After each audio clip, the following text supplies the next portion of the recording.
Добрый день, меня зовут Виктория, вы на моем канале Таро от Вики. Сегодня рассматриваем тему «Будем ли мы вместе?». Пока тасую колоду, загадывайте вашего партнера.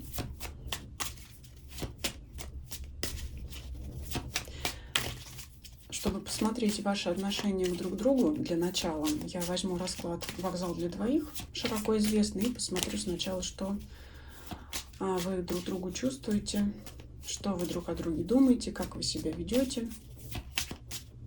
И от этого начнем смотреть дальше, к чему же это приведет. Будете ли вы в итоге вместе.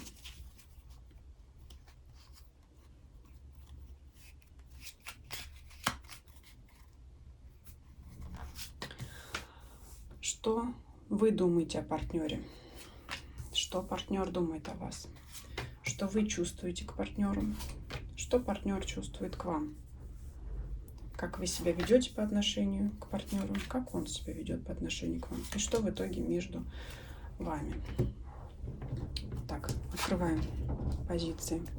Вы думаете о том, что у вас сейчас период застоя, либо пауза, то есть ваши отношения не развиваются.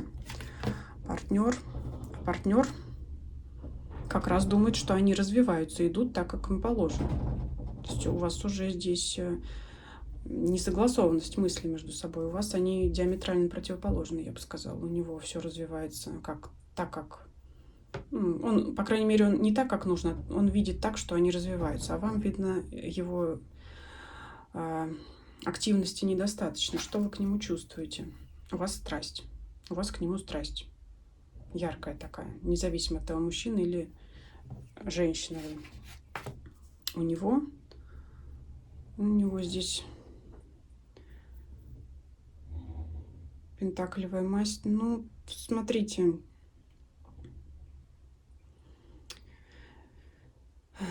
Давайте откроем дальше, сейчас расскажу. Так, ваше поведение. Король пентаклей у вас выпадает. Вот смотрите, вы над человеком доминируете очень сильно, потому что у вас выпадает король здесь, паж пентаклей, то есть вы по своей энергетике превосходите его. Вот говорит, ваша страсть говорит о том, что вам нужно быстрее, там больше цветов, больше подарков, больше свиданий, больше звонков, больше страсти.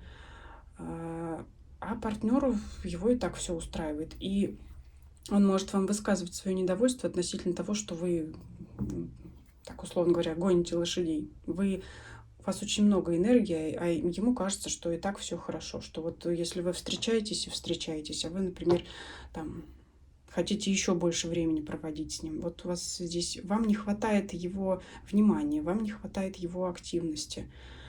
А он на это обижается. Ну, у всех разная степень обиды. У кого-то могут быть это просто высказывания. Ну, там, подожди, у нас вроде бы и так все хорошо, что тебе не хватает, ну, вплоть до ссор.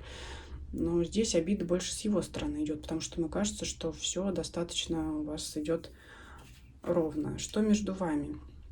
Семерка жезлов. Семерка жезлов говорит о том, что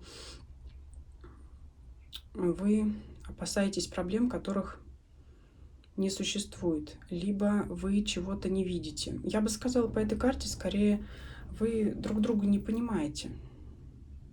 Ну вот опять же, из-за этого и конфликты происходят. Он не понимает, чего вам не хватает, какие вам нужны еще доказательства его любви и внимания. А вы не понимаете, почему он там ровно сидит и не зовет вас на там 15-е свидание, грубо говоря, да, ну, ему, может быть, кажется, что раз в неделю встретились, и ладно, и хватит, а вам надо видеть его каждый день.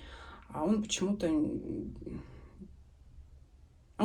хочет. Он нам может сказать, что ну, сегодня я работаю, завтра я работаю, я вот свободен только в субботу или в воскресенье. А вы говорите, нет, ну и что ты работаешь? Вот в среду поработал, вот и давай вперед. Приглашай меня на свидание. Ну, это тоже пример. А он говорит, ну как же так? Вот я не могу, я устал, у меня нет времени, у меня там свои какие-то прочие дела. И вы друг друга не понимаете. То есть здесь вам кажется, что партнер не уделяет вам достаточно внимания. Но вам не то, что кажется, оно так и есть по раскладу. Оно так и есть, потому что эта карта в середине выпадает, она независимая. То есть это не ваше мнение или его мнение, а это так, как оно есть на самом деле. То есть это не понимание чего-то. Вы видите то, чего нет на самом деле, как думает партнер, а он не понимает ваше видение. То есть вы, знаете, есть такой вот как проекции. То есть вы составили его себе образ, а он на самом деле не такой, как вы хотите. То есть у вас ожидания от него другие, чем он есть на самом деле. А он составил свой образ о вас, и он тоже не соответствует тому, какой он есть на самом деле. Оттуда вот у вас разная энергетика. Вы более активный человек, чем он. Его и так все устраивает. Он человек более спокойный.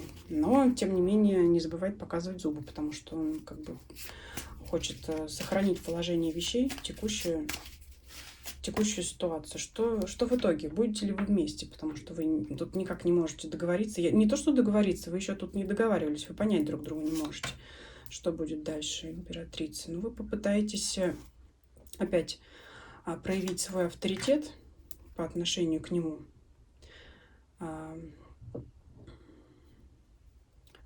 Вы смотрите, вот тут вот вам как бы совет проявить о нем заботу.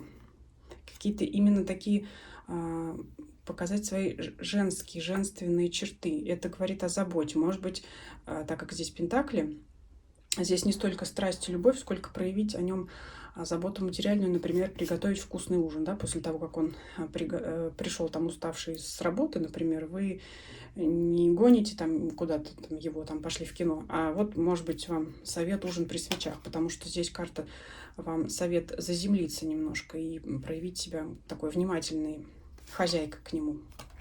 Возможно, человек действительно устает. И вот здесь как вариант солнца, возможно, вот это может вас объединить. То есть не будьте королем пентаклей, проявляя свои мужские черты характера, свою активность, подавление другого человека, а проявите свои женственные черты. Вот проявите о нем заботу, и тогда у вас наступит прояснение отношений. Но не делайте это, знаете, в ущерб себе. То есть вы должны найти какой-то, ну, может быть, вы не любите, например, готовить, да, может быть, наоборот, это ваш конек. То есть найдите что-то такое, но именно не просто там слова какие-то, именно что-то, ну, что-то нужно сделать, что-то материальное для того, чтобы позаботиться о вашем партнере. Как-то вот поддержать его, например. Да? Ну, вот мне здесь пришел на ум вкусный ужин, вкусный обед. Это вот что-то такое. Для него это будет, как там говорят, да, мужчины любят желудком, да, или что-то там такое. Напишите в комментарии, как правильно. Я, честно говоря, забыла эту поговорку. Ну, это вот такая о нем материальная забота. Что в итоге, как он себя будет вести? Ну, не сразу он поймет это, потому что тут паш мечей, он даже сначала не поймет, а что вдруг произошло. Она меня там на свидание тащила, в кино, куда там еще, а тут вдруг что-то поменялось. Он так призадумается, потому что мечевая масть — это масть ума, ну, то есть он будет размышлять, а что такое пошло не так, а потом очень обрадуется этому, да, потому что тройка кубков у нас тут здесь радость, праздник. Возможно, и сам предложит вам какой-то романтический ужин, да, после которого наступит то, чего так хотите вы. Да? Не будем тут вдаваться в подробности. Так что здесь идет о вашем недопонимании. Я по данному раскладу не вижу, что вот глубоко прямо раскрывается тема, будете ли вы вместе. Скорее всего, ну, в вашей паре об этом пока даже рано говорить, если говорить о чем-то таком глобальном, да, там о свадьбе, о семье. То есть здесь вам нужно сначала наладить взаимопонимание, потому что вы очень разные по своему темпераменту. Здесь, например, вы сангвиник, а он там, флегматик, да, или как там правильно психологи подскажут. То есть здесь карты скорее говорят о том, что надо пока налаживать ваши отношения, а через какое-то время попробуйте там подобрать для себя другую тему расклада. Ну, может быть, тот же самый расклад я сделаю спустя какое-то время, потому что ситуация же меняется, правильно? и тогда уже что-то изменится. А здесь вот пока даже рано говорить о том, будете вы вместе или не будете. Здесь вот идет недопонимание, которое нужно урегулировать. Такой вот был расклад. Спасибо вам за просмотр. Если он вам понравился, ставьте лайки, пишите комментарии о том, что вы думаете об этой ситуации, соответствует ли она вашим отношениям, либо нет. Кто не подписался еще, подписывайтесь. Мне будет очень приятно. Рада видеть всегда у себя на канале новых подписчиков. Ставьте колокольчик, чтобы не пропустить новые видео. И всем удачи, всем до свидания.